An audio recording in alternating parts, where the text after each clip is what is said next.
चलिए, प्रत्येक दिन की तरह हम आपके सामने उपस्थित है, पर आज का दिन, आज की सूर्योदय, आज के हमारे आराध्य प्रभु की एक अलग सी खूबसूरती, एक अलग सी खुशबू आप सबों के अंदर में आज समाहित है।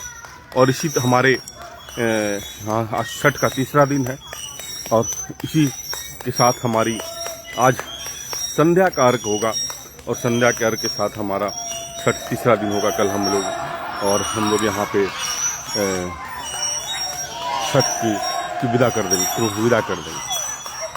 यहाँ पार्क में आज थोड़ा सा सब पार्क बंद होने के कारण यहाँ पर थोड़ी भीड़ ज़्यादा हो गई है और ये इसी तरह चलती रहती है, लेकिन अपनी भीड़ को चलाने के लिए बहुत अपनी जीवन शैली अपने हिसाब से चलाने की कोशिश रहती है। छठ है क्या? जब इसको बहुत करीब से आप समझेंगे, बहुत करीब से देखेंगे, तो छठ का सही में मतलब आपको समझ में आएगा।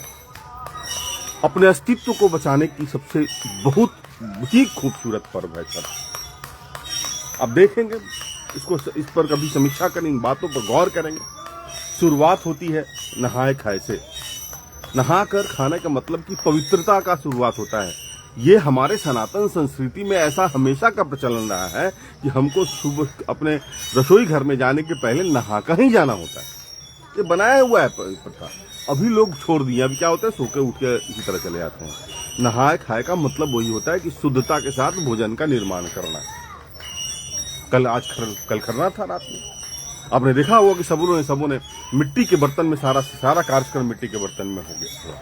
मिट्टी के बर्तन में क्यों हुआ? मिट्टी आपका अस्तित्व है। हर चीज में आपका शरीर भी इसी मिट्टी में समाहित हो जाएगा। इसीलिए सारा चीज मिट्टी के बर्तन में, क्योंकि उसमें शुद्धता होती है। और जैसे ही आप जमीन पर रहेंगे, जैसे ही आप मिट्टी के साथ जुड़ कर रहेंगे, वैसे ही आपकी पवित्रता में अलग से निखार आएगी। ये इसका प्रतीक है। और आज संध्या में अस्ताचल जो हमारे सूर्य देव की जो डूबते रहेंगे तो हम उनकी पूजा करेंगे।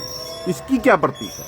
क्योंकि आपके घर में जो बड़े बुजुर्ग हैं, सबसे पहले उनको आप इज्जत दो, उनके लिए समय निकालो।